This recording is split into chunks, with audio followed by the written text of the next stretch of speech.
Гласот на Америка на македонски. Преку една деценија вашиот прозорец кон САД. А сега, директно од студиото во Вашингтон. Добро вечер, го гледате ТВ журналот Newsflash на Гласот на Америка на македонски јазик. Јас сум Лилица Китановска. Во денешната емисија имаме разговор со амбасадорот на Македонија во САД. За тоа малку подоцна, а сега да видиме што се случува во Вашингтон. Голем ден на Capitol Hill. Еве зошто. Ова е ден на кој републиканците чекаа. Конгресот се состанува за прв пат откако тие добија мнозинство во представничкиот дом и велат дека прво на нивната агенда е да го поништат сеопфатниот здравствен реформски закон на председателот Барак Обама. Оваа партија брзо реагира по ветувањето дека тоа ќе го стори, закажувајќи гласање за укинување на мерката уште следната недела. Нарачајте бесплатен календар на Гласот на Америка за 2011. Појдете на www.glasnaamerika.com или пак на нашата страница на Facebook Глас на Америка. Ни беше обрнато внимание дека последните недели нашите гледачи имале проблем со нарачките на календарот на Гласот на Америка.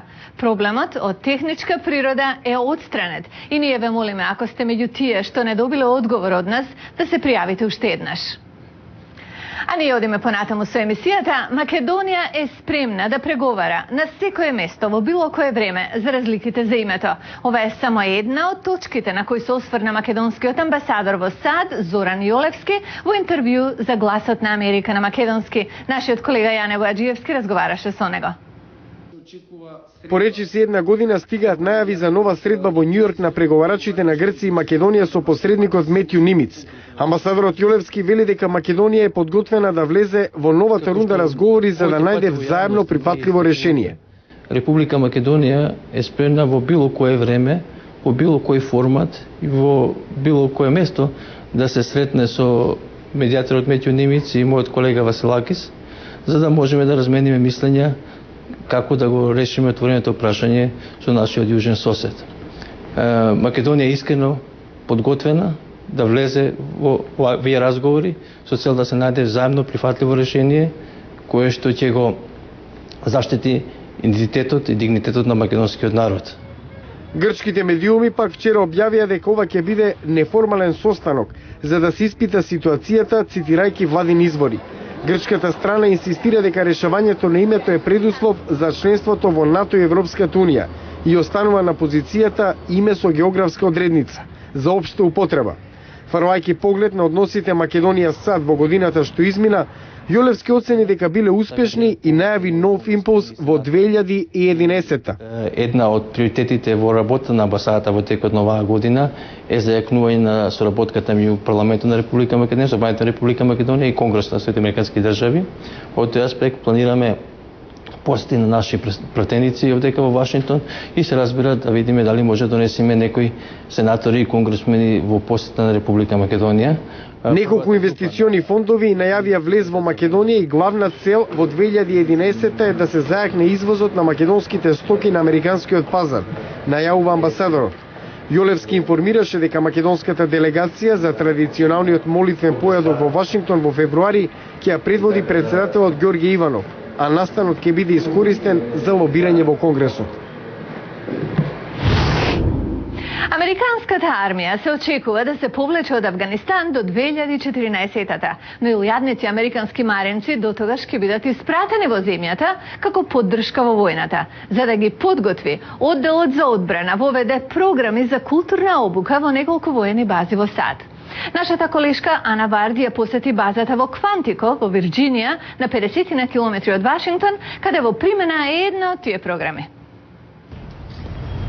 Ова е капетанот Джош Периш, офицер за цивилни прашања, кој годинава ќе биде распореден во Авганистан. Негова работа ќе биде да работи со локалните племиња на патишта и училишта, но тој ќе работи на сваќање на изворите на бунтовништвото и како маринците може да ја придобијат довербата на локалното население. За оваа обемна задача тој сега посетува часови. There's a huge push right now towards winning the hearts and minds. Има голем напор за приближување до населението и многу е важно да се направи разлика меѓу Талебан и жителите. Ако тоа успееме со знаење на нивната култура, ќе видиме кои се областите на нестабилност. Што е тоа што им треба. Маринците ги започнаа овие културолошки програми по Ирачката војна, кога се покажа дека војниците на теренот не ги спаќаа обичаите на земјата во која се борат. Во 2005-та маринците започнаа со учење на арапски, дари и пашто, заедно со религиите, економиите и социјалните прашања во Ирак и во Афганистан. Джордж Далас е директор на програмата. Маринците знаат колку е важно да се сватат луѓето во места каде треба стабилизација. И со самото тоа што ги сваќаат и почитуваат, тие се подобро прифатени. Слични програми има и за специјалните сили и разузнавачите, но програмата за маринците е прва што им дава голем пристап на трупи на теренот до учење јазик и култура. Антропологот Пола Холмс Ебер, која предава во програмата, вели дека на почетокот тоа било туѓ концепт што се примал со резерва.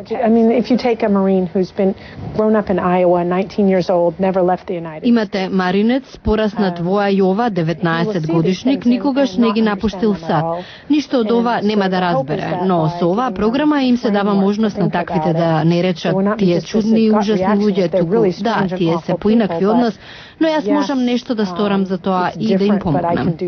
За сега, ефектот од програмата е тешко да се измери, но до крајот на инволвираноста на САД во 2014-та не само што ќе се постигне една долгорочна стратешка цел за стабилност и мир, туку и подобро разбирање на светот отколку пред неколку години, кога трупите за прв пат беа испратени надвор. Додека многу американски индустрии беа тешко погодени со економската рецесија, една се чини дека процвета. Видете која утре во Newsflash. Чоколадната индустрија со рекордни 17 милиарди долари од продажба. За успех на пазарот клучот е што друго? Вкусот. Како американците ова го открија? Гледате во утрешен Newsflash. Ова беше Newsflash на Гласот на Америка на македонски јазик. Јас сум Лилица Китановска. А за повеќе содржини појдете и на нашата веб страница glasnaamerika.com. Пријатна вечер.